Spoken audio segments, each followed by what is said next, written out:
Kasi naglabas ng statement kanina si attorney. Nagulat nga ako, eh, hindi ko in-expect na maglalabas siya ng ganitong ano, eh, video. Kasi marami siyang kaibigan na DDS, eh. Lalo na yung mga DDS vloggers, marami siyang kaibigan dun.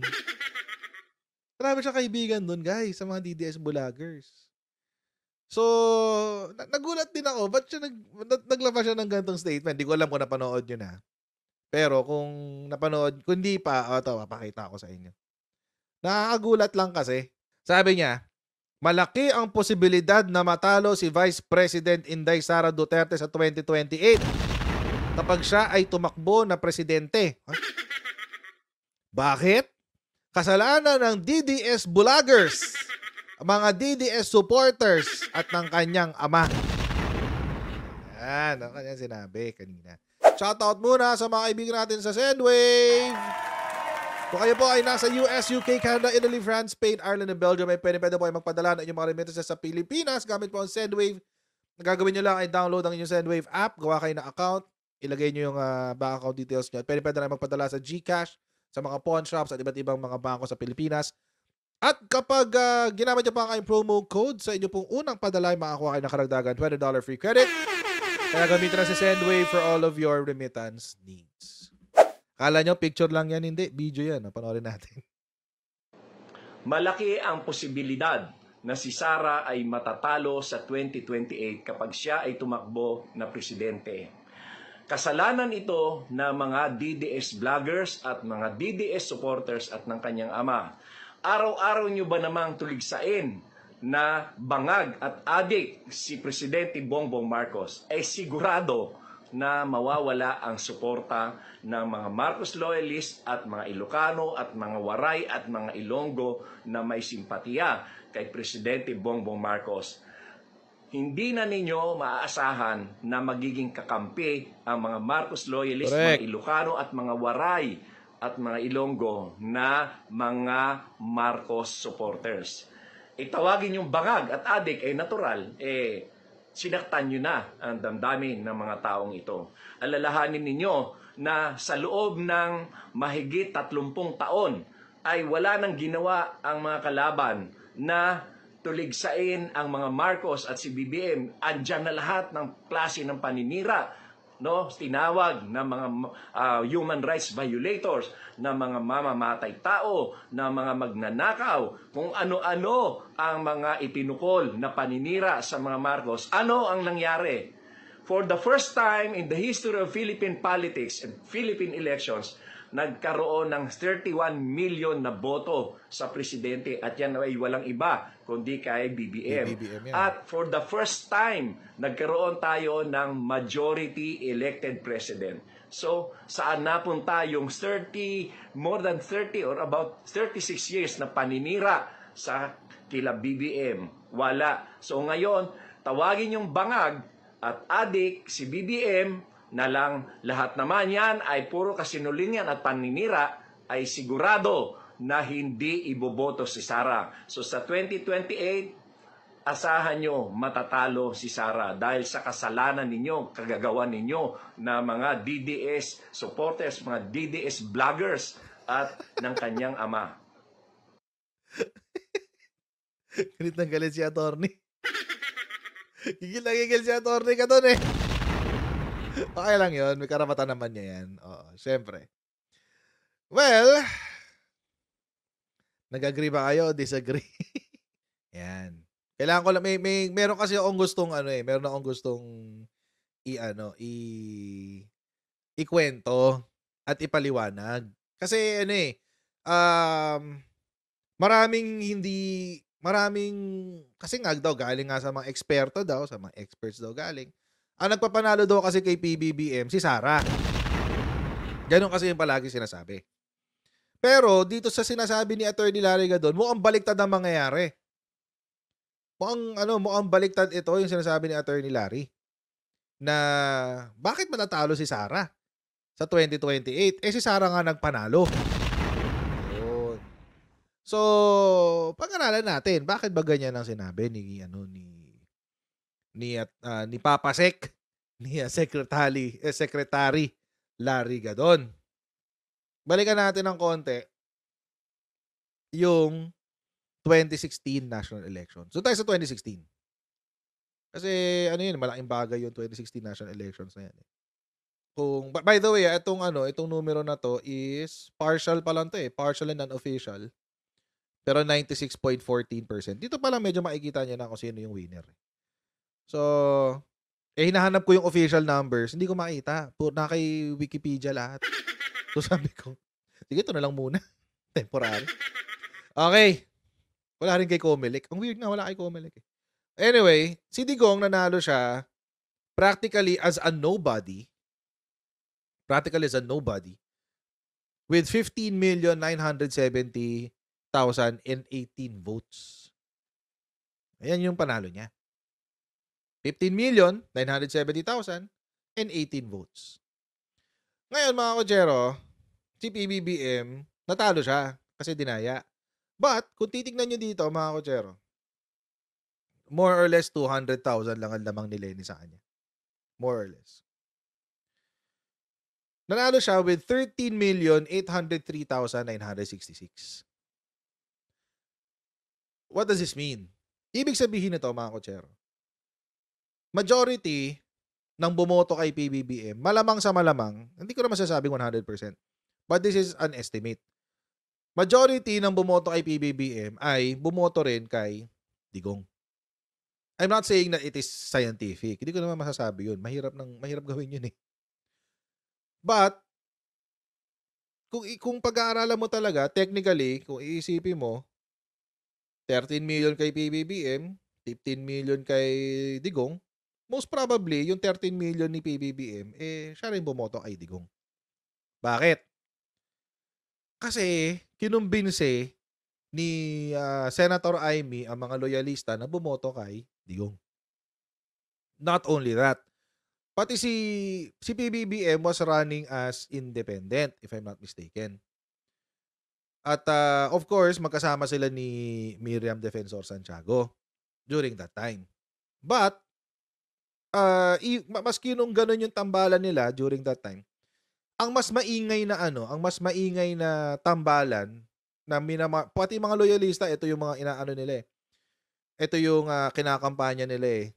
Duterte Bongbong. Digong Bongbong ang before. Yung 13 million na yan, we can assume na dahil sino ba bang presidente niya? Si Panot Aquino pa ang pangulo niyan. Majority niyan are really loyalists. Mga sumusuporta na sa mga Marcoses. 13 million. 13.8. Ayan. Ngayon mga kotsero, eto, puntahan ngayon natin yung 2019 midterm elections kay Senator Amy. Bakit kay Senator Amy lang? Kasi, mga kotsero, ay titignan lang naman natin kung sino yung mga potential voters ni BBM. 15 or 16 million ang bumoto kay Senator Amy. 15.7 million. Sabihin natin 16. From 13 million, actually 14 pa nga ako tutuusin. From 14 million to 16 million. Ibig sabihin, mga kotsero, sa span ng 3 taon, most probably, nadagdagan ng 2 million ang supporters ni PBBM. Ng Marcoses. Yan ay noong 2019. Ngayon, mga kotsero, pag-uusapan pa ba natin yung 2020? 2022? Pero sige, puntahan natin yung 2022. Noong 2022, 31.6 million ang bumoto kay PBBM. That is more than double almost double ng 16 million ni Senator Amy. Most probably, maraming neutral. Yung dumagdag sa kanya ay halo ng Duterte supporters, mga Sara supporters, and mga neutral. But mga kotsero, do not be fooled. Kung nung 2019 ay mayroon ng 16 million si Senator Amy, what more sa 2022? So sa 31 million na to, 16 million dyan, most probably, ay mga Marcos supporters. Siyempre, boboto si Lolo, si Lola, kung buhay pa. Boboto yung anak, boboto yung apo. Yan. So, 3 generation na agad ang pinag-uusapan mo dyan. So, hindi ako magtataka kung more than half or around, I would even bet it's around 2016, siguro mga 18 to 20 million. 18 to 20 million. Kasi kung titingnan natin yung trend, from laging may 2 million na dagdag eh. So kung 16 million plus 2 million, o di meron kang 18 million na dagdag. Dito sa 31 million mo, most probably meron kang 18 million na supporters ng Marcoses. Sa 18 million na yan, may dadagdag pa yung mga supporters ni Sara. Dadagdag pa yung mga neutral. So makahati mo talaga. Kitang-kita mo yung hati. So, ako estimate ko dyan, mga nasa 18 to 20 million yung supporters ng Marcos during the 2022 national elections. Kaya nga nakakatawa yung sinasabi ng mga Duterte Balahura supporters na si Sara ang nagpanalo kay BBM. It's very laughable. It's laughable. Kasi kung titignan mo yung progreso ng numero, malabo na may Duterte supporter na ganong karami na magdadala ng higit kalahati ng boto ni PBBM. Imposible. Papatunayan ko yan. Kasi ito yung binibida kasi ng mga DDS. Ito yung bida nila. Nung hindi pa raw sumasagot si PBBM, si Sara, kung tatakbo ba siyang presidente o hindi, may 20% daw siya. Lamang daw siya kay PBBM ng 5%. Ito, si Malutikiya nagsabi niyan eh. Sabi ni Malutikiya, lamang daw sa surveys si Sara. Kaya yung boto na nakuha ni PBBM ay malamang sa malamang ay galing sa boto ni Sara. Yun ang sinasabi nila. Ngayon, let's test the theory. Di nag-declare na si Sara. Hindi siya tatakbo bilang presidente. Ano nangyari? Marcos and Soto top presidential and vice presidential SWS survey. Game. Ito ngayon ang titignan natin. Bakit? Ayon sa survey na ito, September yung isa, di ba? Si Pulse Asia, September to eh. Noong October, 1 month later, ilan ang itinaas ni PBBM? 47% of Filipinos picked Senator Ferdinand Bongbong Marcos as their top choice for president in the next elections. Anong ibig sabihin nito? Yung 20% sumama dito sa 47. O di may 20% ka na. Ano ngayon yung 27? 47 to eh. Ibig sabihin, mga kotsero, kahit isama mo yung suporta ni Sara Duterte, mas marami pa rin boboto kay PBBM. Anong ibig sabihin yan? Kahit mag-head-to-head sila sa eleksyon, talo si Sara. And syempre, sa kampanya, tataas pa yan ng tataas. Malamang sa malamang ang maglalaban sa eleksyon pag nag-head-to-head sila. Out na si Lenny, for sure yun. Out na si Lenny. Pero ang maglalaban, si BBM tsaka si Sara. Sure yan. Bakit? 1 month later lang eh. October daw to eh. October 20 to 23. Yung unang survey na laging kino-quote ng mga DBS, mga DDS, Pulse Asia, September 6 to 11. Isang buwan lang ang diferensya.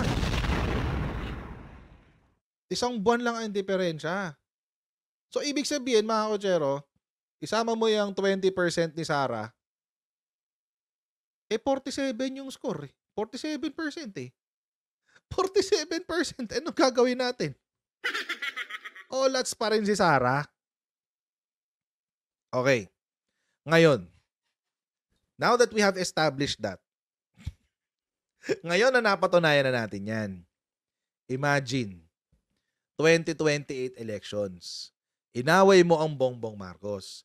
According to the trend, every election may dumadagdag sa kanya na 2 million. Take note ha. Every election may dumadagdag sa kanya na 2 million. According dito sa mga election results ng 2016, 2019. Approximate, may 2 million na dumadagdag. So, by the 2022 elections, more or less, nasa 18 to 20 million na ang supporters ni PBBM. Let's be conservative, 18 million na lang. Huwag na natin i-20. Huwag natin i-20. 18 million na lang. By 2028, sa susunod na election, magdadagdag ka ng 4 million. Bakit? May 2025 ka eh. Saka 2028. So magdadagdag ka ng 4 million. Ilan na yon? 22 million potential voters. More or less. Kasi syempre may mga mamamatay. May mga mamamatay. So, essentially, or potentially, meron kang 20 hanggang 22 milyones na botante para sa kung sino man ang i-endorse ni PBBM. Tulad ng sinabi ni Attorney Larry Gadon kanina, ni Papa Sec, malabo kang manalo kung i-antagonize mo yung 20 to 22 million na yan. Ilan lang ba ang registered voters itong 2022 elections? Mga 60 to 70 million if I'm not mistaken. Oh, i-alienate mo ang 60? Ang 20 out of 60 million? To 53 million daw. 52, 53 million. O may 60 million. Sabihin natin 60 million. Let's be tao dito. Let's be more conservative. Conservative pa eh, no? Or generous. Let's be more generous. 60 million na lang. 1/3? I-alienate mo yon? More or less, mga 30%? 35%? Mga 32%? Susugal mo yun? Matatalo ka talaga. Matatalo ka talaga. Tama si Attorney Larry Gadon. Tama siya dyan. Kasalanan talaga to ng DDS vloggers at DDS supporters at ng tatay ni Sara. Kung matatalo talaga siya. Look at the numbers. Election pa lang yung kinukumpara natin dyan, ha? Wala pa yung actual survey. Ito yung sinabi sa actual survey. 31% of Filipinos support President Marcos. I-alienate mo ang 31%? Seriously? Kaya ang pangit ng strategy nga nila. Okay lang naman. Tuloy nyo lang para matalo si Sara. Happy ako dyan. Promise, happy ako dyan. Not for anything else, pero kasi ayoko nang bumalik ang Pilipinas sa China eh. Yun lang talaga. Yun ang dahilan ko talaga. Ayoko nang bumalik ang Pilipinas sa China. Mas maganda yung sitwasyon natin ngayon. Medyo magulo lang sa West Philippines eh, but I mean, at least now we're doing something. Di ba?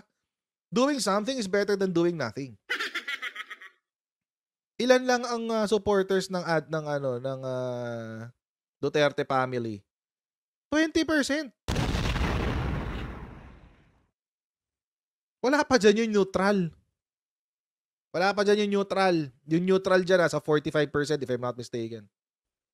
Yun yung hindi nakikita ng mga DDS vloggers tsaka DDS supporters. Sobrang, ano nyo mga kotsero, ito pa nga iniisip ko eh. Feeling ko, alam nila yan. Feeling ko mga kotsero, alam nila na hindi sila mananalo sa 2028. Kaya i-distab na ngayon. 53.4 million daw yung turnout ng 2022 election. So, dyan tayo mag-compute sa 53 million. Or 55 na lang. 17 million. Oh. Yan yung Marcos supporters, 17 million. I-alienate nyo yan. Sure kayo? Sure kayo? Sigurado kayo gusto nyong i-antagonize ang 17 million people? Mali kayo ng strategy. Maghinay-hinay kayo dyan, oy. Baka mamaya yung manok nyo matalo sa 2028. Baka nga itong 17 million na to, bumoto sila sa taong hindi nila gusto. Wag lang nila iboto si Sara. Malaki ang O sige, pakinggan uli natin si Papa Sec. Papa Sec, ulitin mo yung babala mo sa mga DDS vloggers. malaki ang posibilidad na si Sara ay matatalo sa 2028 kapag siya ay tumakbo na presidente. Kasalanan ito ng mga DDS vloggers at mga DDS supporters at ng kanyang ama. Araw-araw nyo ba namang tuligsain na bangag at adik si Presidente Bongbong Marcos? Sigurado na mawawala ang suporta ng mga Marcos loyalists at mga Ilocano at mga Waray at mga Ilonggo na may simpatiya kay Presidente Bongbong Marcos. Hindi na ninyo maaasahan na magiging kakampi ang mga Marcos loyalists, mga Ilocano at mga Waray at mga Ilonggo na mga Marcos supporters. Itawagin yung bangag at adik ay natural, sinaktan nyo na ang damdamin ng mga taong ito. Alalahanin ninyo na sa loob ng mahigit 30 taon ay wala nang ginawa ang mga kalaban na tuligsain ang mga Marcos at si BBM. Andyan na lahat ng klase ng paninira. Correct. No, tinawag na mga human rights violators, na mga mamamatay tao, na mga magnanakaw, kung ano-ano ang mga ipinukol na paninira sa mga Marcos. Ano ang nangyari? For the first time in the history of Philippine politics and Philippine elections, nagkaroon ng 31 million na boto sa presidente at yan ay walang iba kundi kay BBM. At for the first time, nagkaroon tayo ng majority elected president. So, saan napunta yung more than 30 or about 36 years na paninira sa kila BBM? Anyari. Wala. So ngayon, tawagin yung bangag at adik si BBM na lang lahat naman yan ay puro kasinungalingan at paninira, ay sigurado na hindi iboboto si Sara. So sa 2028, asahan nyo matatalo si Sara dahil sa kasalanan ninyo, kagagawa ninyo na mga DDS supporters, mga DDS vloggers at ng kanyang ama. Legit. O, tinignan natin yung mga numero, di ba? We looked at the numbers, the possibilities there. Nandun talaga. Lalo na sa mga loyalist. You think ako boboto ko pa si Sara? No way. No way. Hindi na. No. Talo ngayon, alam ko na hindi siya pro-Philippines. No. Hell no. Ang nakakatawa kasi, mga kotsero. Tawag dito, ang argumento naman ng mga DDS, binabayaran daw yung mga taong kontra kay VP Sara. Really? Really? Hindi ba pwedeng umaayaw lang kami dahil gusto namin? Huwag nyo kasing ipasa sa amin yung gawain nyo. Kung kayo, binabayaran kayo para magka-opinion, kami hindi. Huwag nyo ipasa sa amin yung mga ginagawa sa inyo. Yung mga gawain nyo, mga Duterte Balahura supporters Gawain nyo yan Seriously, the threat is real. Wag nyo kaya nga feeling ko nagpapanik na to Yung mga ganyang galawan, galawan ng panic yan Panic, dito. Nagpapanik nga. Maraming turn off na kay Sara. And the survey shows it. The survey showed it. Yung sinabi ni Papa Sekga doon, reflection lang yan ng survey. So, paano yan? So, ako, mga kotsero, nakikita ko dito, dalawa lang ang posibleng mangyari. Dalawa lang ang posibleng mangyari dito, guys.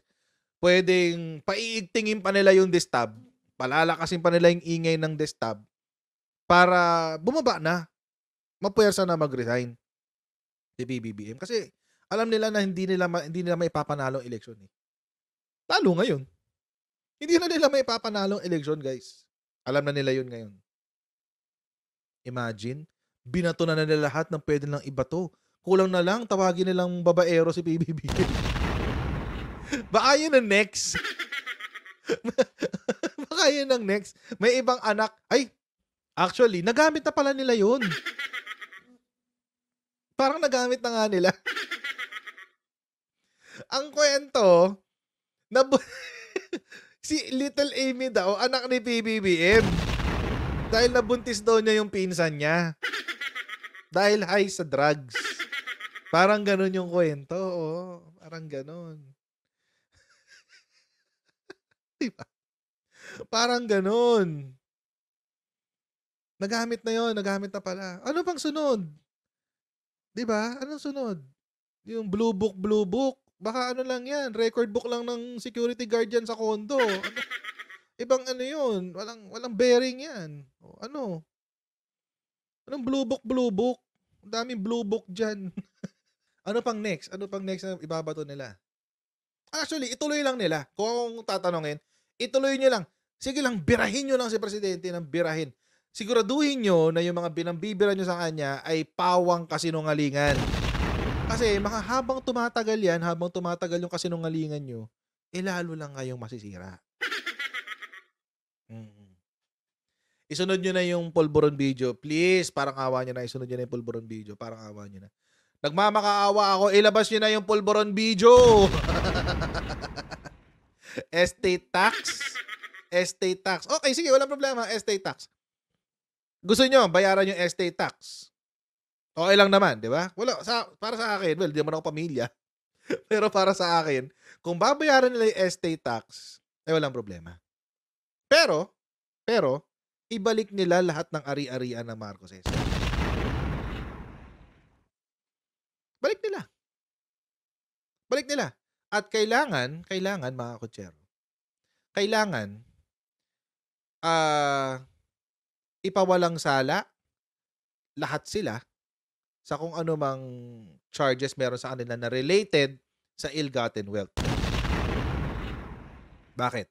Kasi mga kutsero, kapag nagbayad sila ng kanilang estate tax, it just means that the assets that they held or that was in the estate of Ferdinand Edralin Marcos are legitimately held. Diba? Okay lang. Sige, singilin nyo na estate tax. Ibato nyo na ibato ang estate tax. Pero kailangan nyo rin tanggapin na walang ninakaw. Walang nakaw na yaman. Magwawala si Harry Roque niyan. Magmawala si Harry Roque niyan. For sure.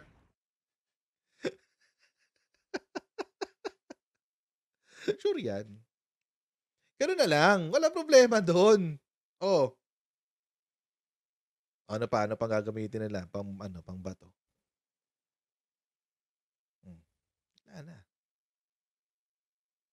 Wala na. Magkano yun? 200 something billion yung estate tax, di ba? 200 something billion. Parang ganun.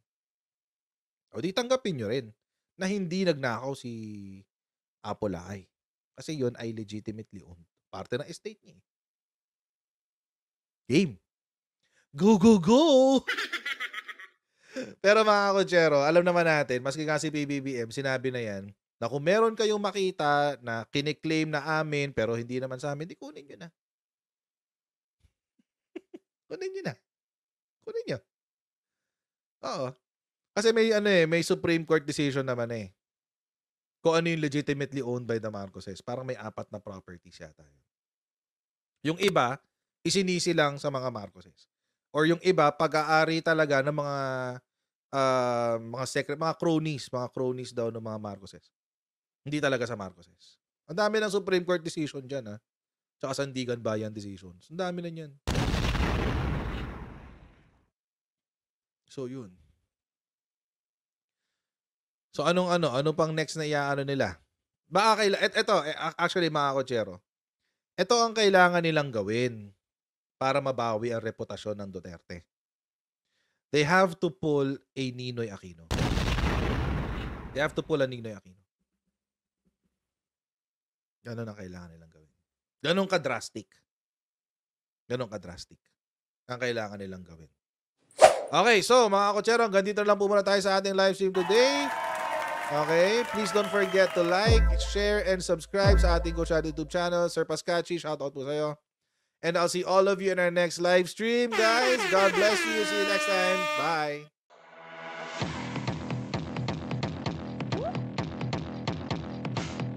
Huwag ganun. Huwag natin gawing tanga mga Pilipino.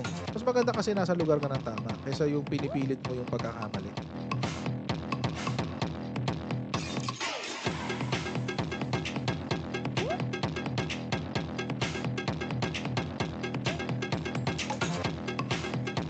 Are they willing to go that far? Hindi makakalimutan ng Pilipino yan hanggat di nasasagot niya. Sino ngayon nagsasabi ng totoo?